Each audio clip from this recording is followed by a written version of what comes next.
Welcome back, y'all, to another episode with me, your girl mentor Mel. I am here to talk about something that really fascinates me on it probably I don't know if it's on a healthy amount. It's interesting to me. The mind is very interesting to me. And the thing about the mind that interests me the most is those that are susceptible to cults. Okay. Now, I know I just kind of cults, very general terms, that and the other.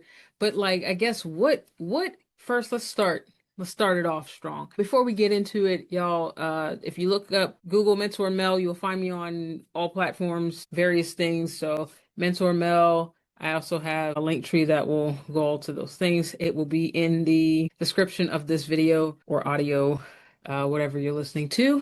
Also, I'm on all podcast platforms because, hey, I got to get to you somehow. Okay. So first thing is find the definition of a cult. Let's just go there. Now, the funny thing about what I'm talking about is I've actually talked about this, not directly this topic, but topics that are similar to this, um, more so around religious groupings and gatherings. So I think the particular subcategory that we're going to talk about now is again something very, if in the right hands, okay? Because I think it's the hands that makes the difference, right? I think it's the hands that makes it go from a bad cult to a good cult. Is there a good cult? We'll leave that up for interpretation. But nonetheless, it's a form of it's like basically a social or a group movement centered around a charismatic leader or extreme ideology. The or, I think, is the big thing. The or extreme ideology. That's where you go from a positive cult to a negative cult, okay? And I think that's our grounds for this conversation today and where we're going to start from on this discussion, or my opinion, because it's not a discussion because you're not talking back, but I'm gonna make you think a little bit and go from there. All right, and it always starts when I watch. I'm a fan of documentaries. I think documentaries is a recount, we're gonna say the right word because I already know somebody will be on me about saying it the wrong way. It's recount on what has been documented in some form of, content, we'll call it. So this particular thing that I've been watching, where I saw, because it's 3 episodes, a mini series. It's called Big Girls Wanted, Escaping Pearadise. Now, Escaping Pearadise, right? Play on words. Genius if you ask me. Paradise being pear, Pear, a dice. Okay. So um I was not seeking this documentary. I was just, the topic is what caught me. Big Girls Wanted, and I really thought that the episode or the thumbnail, because I didn't read the description, I just kind of watched it. I just picked it, added to my library. I'll come back to you later, and then I finally started to watch it. So what I originally thought was it is a documentary, kind of like crime shows or whatever. Basically, this is what I thought was tailored around more plus size women that were targeted in a in some type of way that was not consensual. Like they talked about how they got in those situations. This is what I thought. Okay, this is what I thought. The title was not what I thought. Okay, so get into it, start watching it. If you have not heard of it, it is currently on Discovery Plus. So that's how I watch all my things. And I'm gonna put a plug in that I am not ashamed of, and I don't advertise many big corp or any companies, especially that are making bank. Discovery Plus is one of those true, and this is the one thing that I enjoy the most about it. Discovery Plus is one of those true streaming apps. If you pay for no ads, you will get no ads, okay? You will get no ads. I'm telling you, it's the most fantastic thing ever, okay? Like, I wish more places would truly mean what they mean. All right. So I watched it on Discovery Plus. And now, if you want to pause here, go watch it and come back, I suggest you do that. Yeah. All right, let's go. So it starts off, I want to say the group, I don't even know the guy's name, but the main guy. Okay. He is one guy. I don't know his nationality because I don't think he's American. He has an accent, but he was the one that originally kind of started Paradise, right? Paradise. And it started on lovely old TikTok. And this is around the time period of, this was around COVID quarantine. So a lot of people were consuming a lot of content online, and TikTok was booming, right? TikTok lives were booming. So he would do lives on that and kind of showcase his house and showcase the women that are there. And just so happened that these women are all plus size. Okay. So plus size women all throughout the house. Very from the clips that I saw. And mind you, I'm going by little clips. I'm not going to sit there and watch this for hours because I ain't got time. His lives would showcase women that are in his household. You know what vibes it gave me? It gave me Diddy vibes. Um, yeah, I think with just the amount of people, the amount of movement in the house, mansion, we'll call it. And I think that is the thing that that probably kind of makes me think of it as Diddy. That's what the link was for me. I'm like, okay, okay.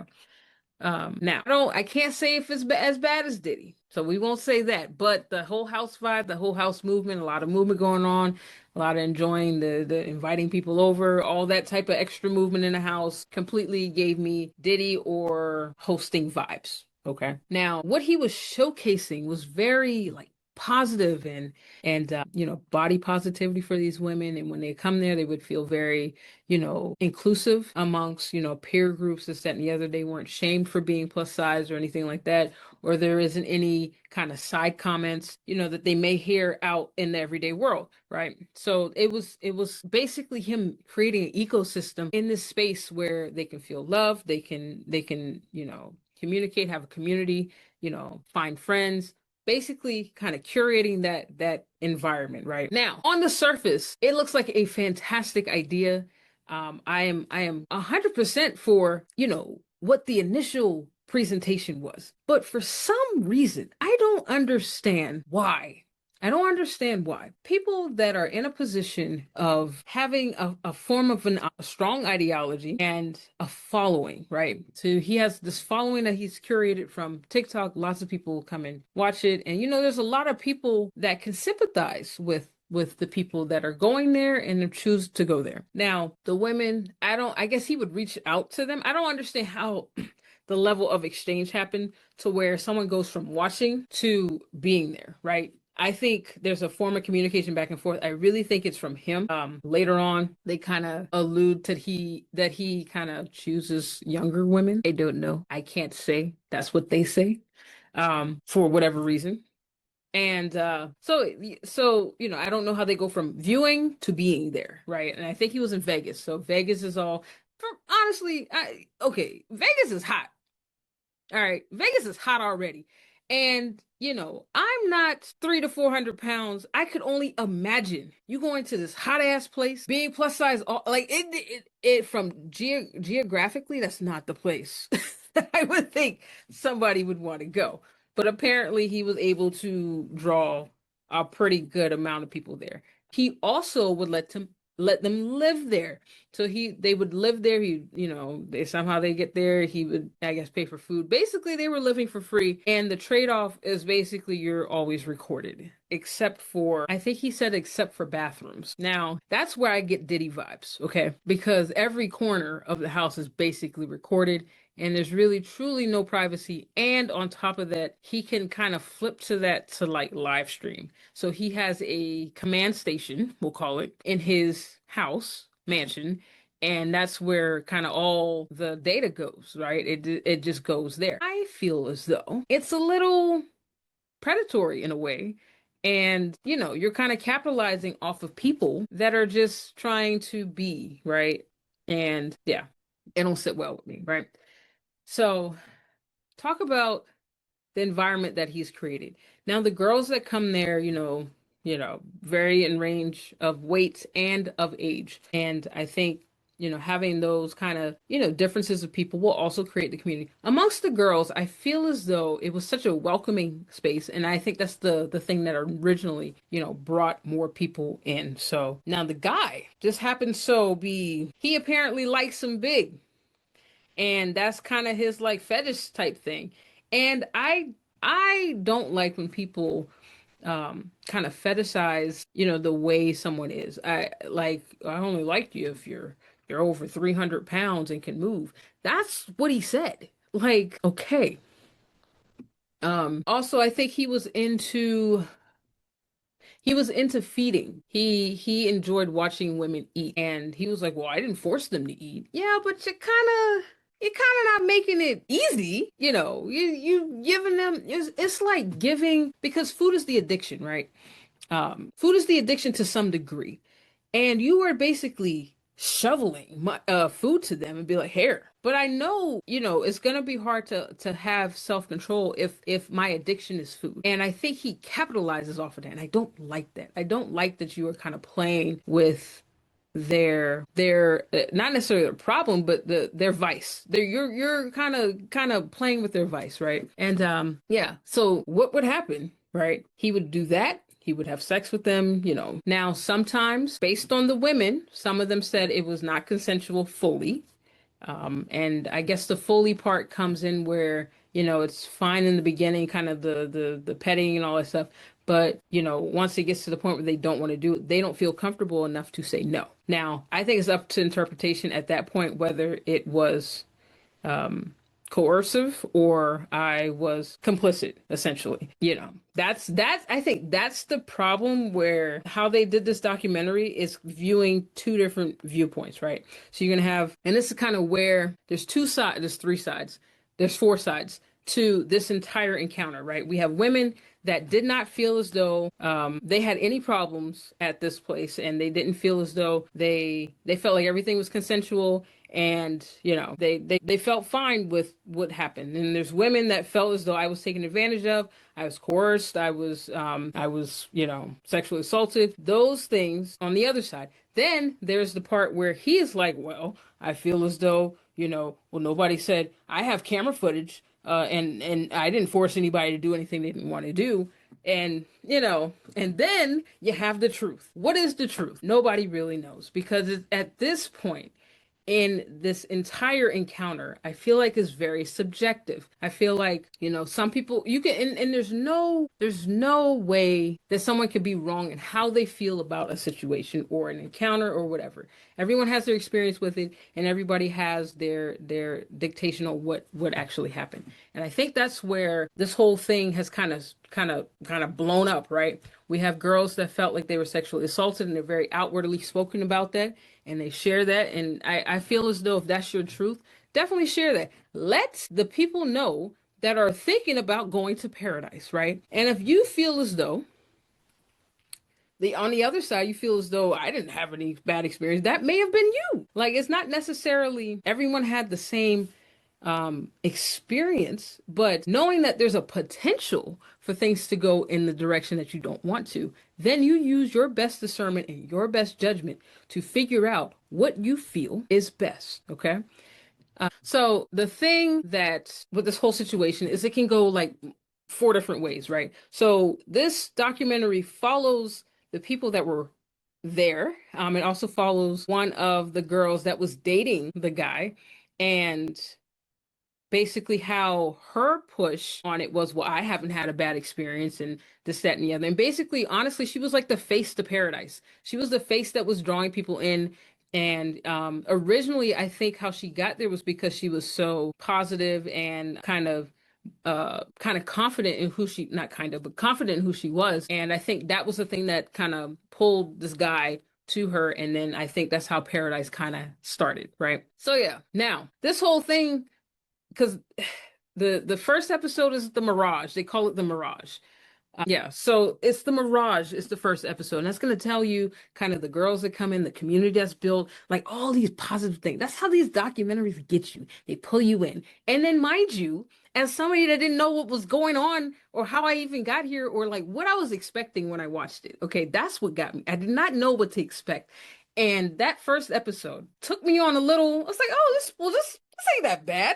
It's like a great place for people, that are similar, and they can kind of grow with each other. Now, if it's on a ID show, okay?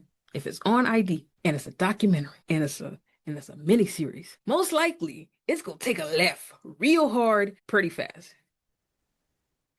So feeding the fantasy is the next one. Yeah, feeding the fantasy is the next one. It is what you think it is, okay? So apparently, they would feed these girls fantasy when they get there. Hey, it's great, it's that and the other. And then they would kind of be making content. He would make content with them on the side. So basically, he was in this kind of fetish type of world and would make content tailored to those that enjoy, that particular type of fetish, whether it's feeding, whether it's squashing.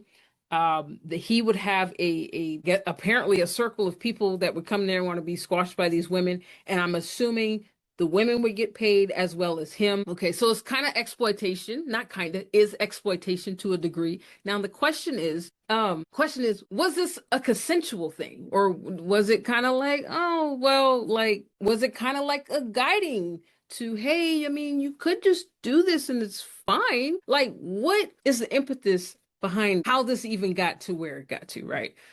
So were the girls part of it willingly, or was it kind of like, I mean, you're here, so you might as well, like, it's kind of different vibes on that type of thing. Yeah, yeah, yeah. This is now back to my original statement. I feel like the term cult, right? I feel like the term cult has taken a widely negative turn, really because of MAGA, but cults have been around since the beginning of time, right?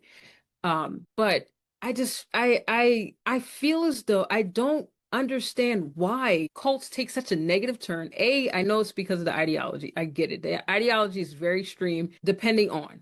But I feel like there's been situations where a cult-like environment has produced growth in people, right? Growth in a person.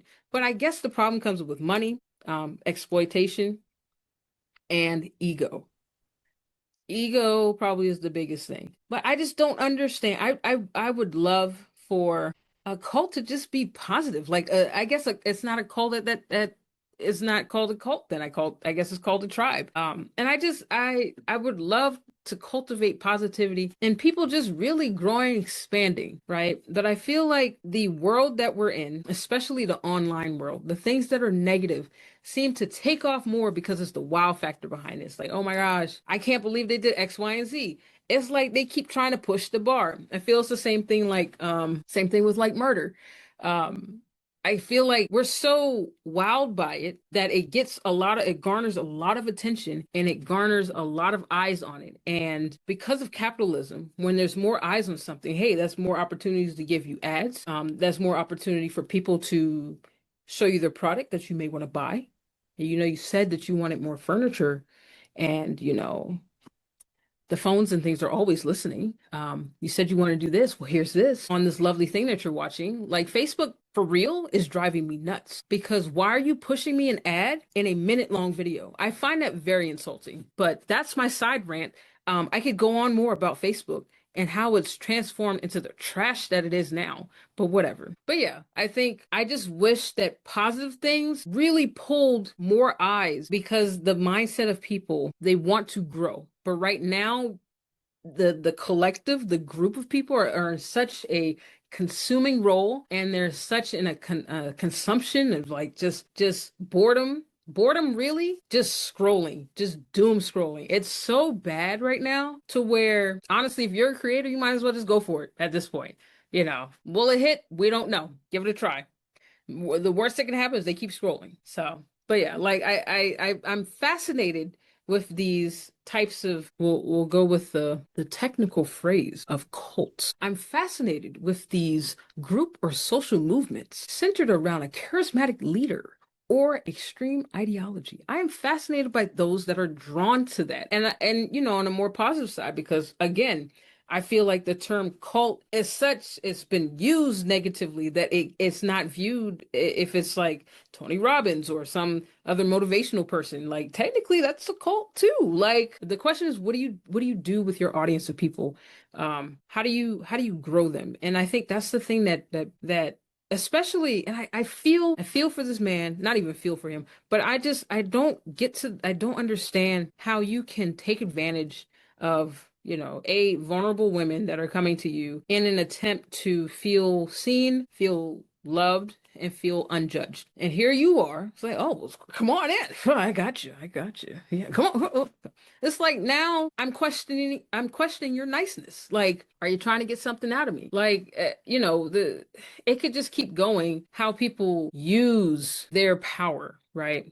And I just feel like that these girls were subject to that. And some of them were fine with it. And, in those senses, it wasn't any type of sexual assault because I guess they didn't view it as that. But, and then there's some that were like, this is very uncomfortable, than those that felt like it was uncomfortable. And they said it was sexual assault. And it's no, um you're not knocking their experience.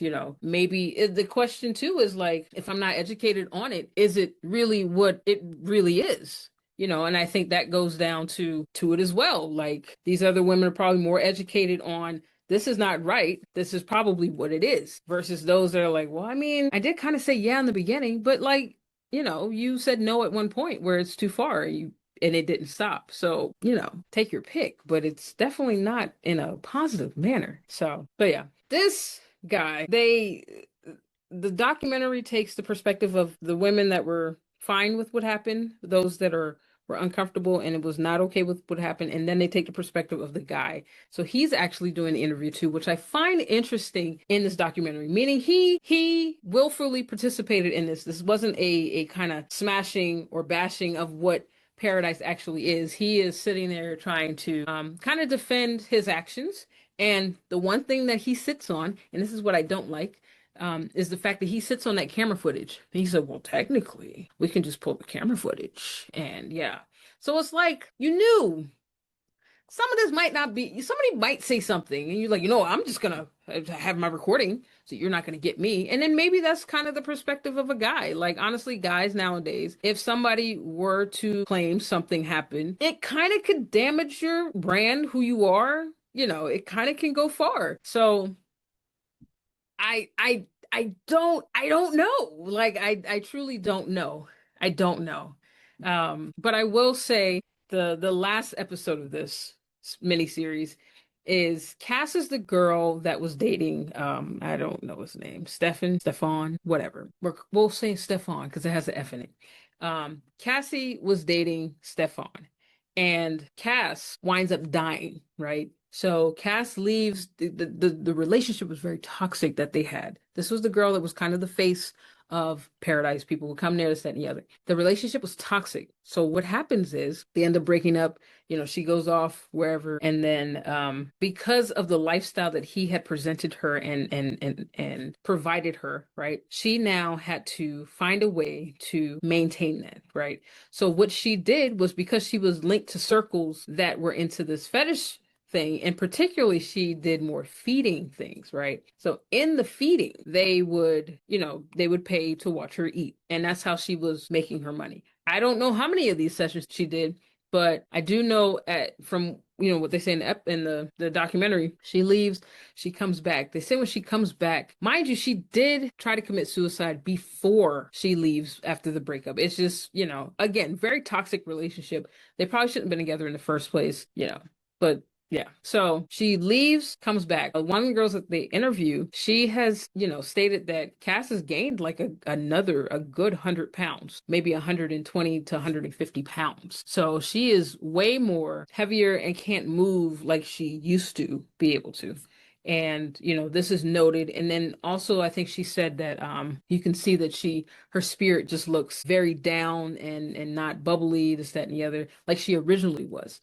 And so basically, her health had declined a lot in between leaving and coming back. And I want to say within that coming back, she winds up passing, at the house.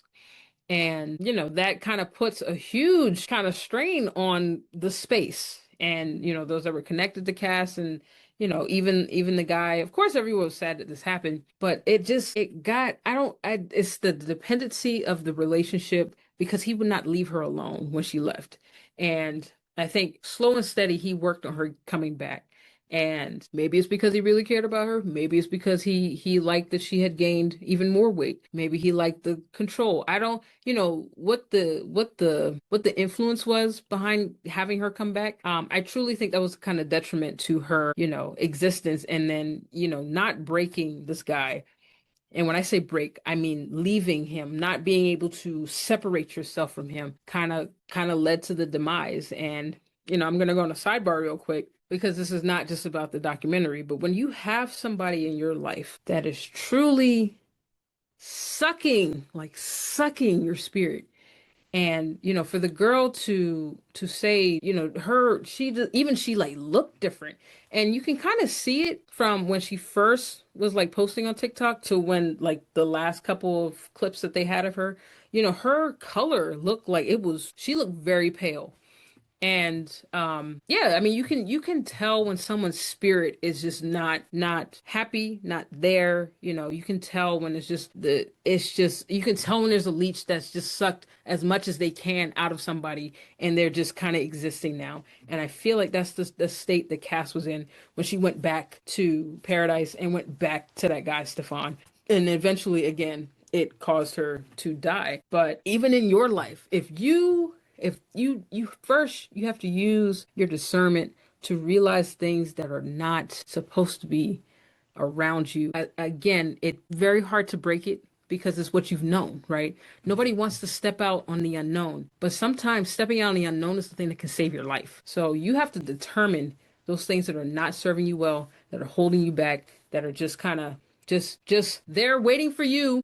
I don't want to say to fail, but essentially to fail. Now, once you realize what those things are, what are you going to do about it, right? You have to now find either a community, you have to find either the strength within yourself, you have to find the confidence to be able to step away from that. And once you do, you don't realize how much that can actually save and change your life so much. Once you just, whoo, get that out of your life, get it out of your life. It's time to move on. It's time for better. So, I, again, did not know what I was stepping into when I saw that thumbnail. I thought it was something completely different.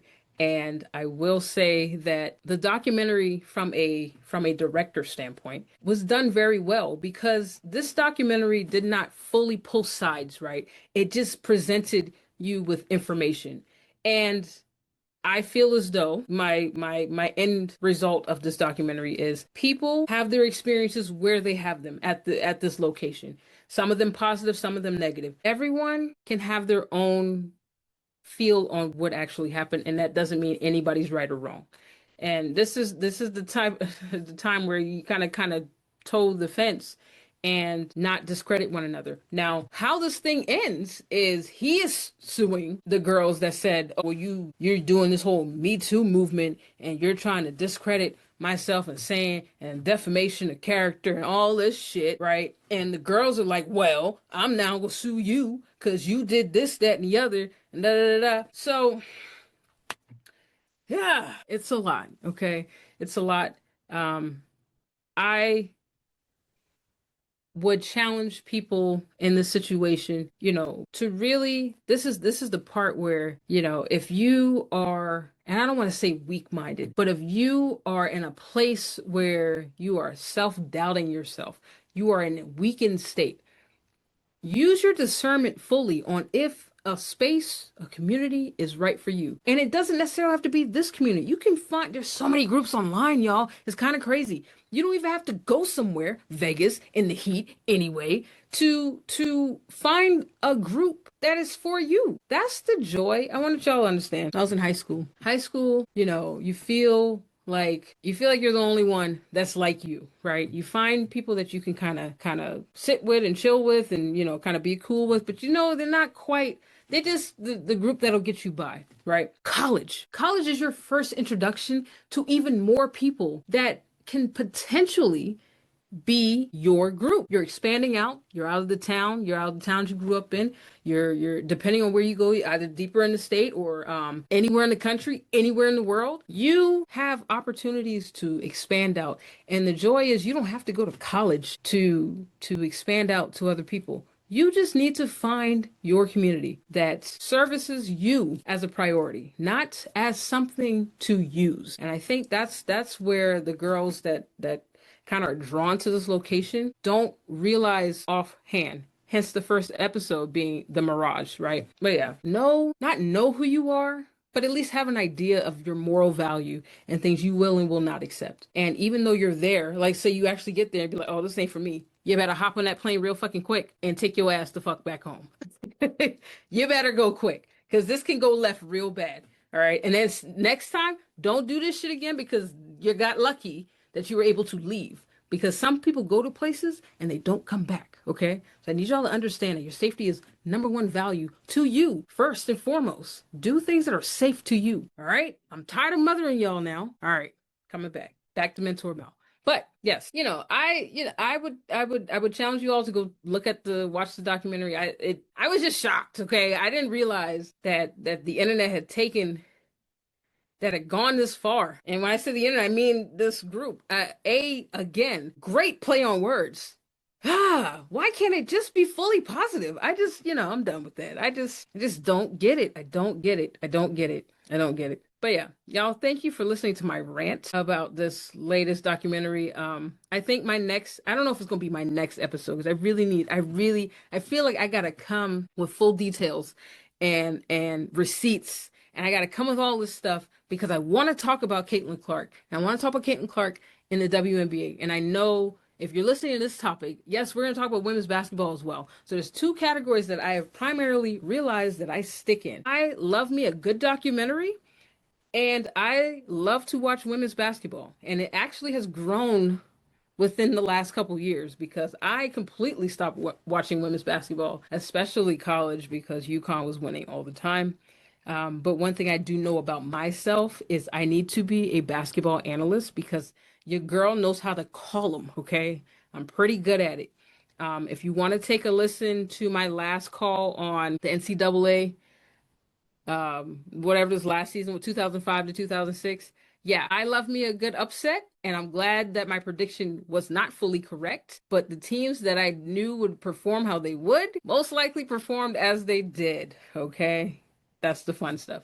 So yeah, those are the two main topics that I talk about, and I try to incorporate those into life lessons somehow. And yeah, I want to make you better. I want you to grow in your own personal life, and I want you to see situations and be able to process it and come up with the best solution for you because you matter more than anything else, okay? Especially in your world. You matter in your world, all right? Y'all be breezy, take it easy, and I will see you in the next one. My name is Mentor Mel. Google me and you will find me. All right.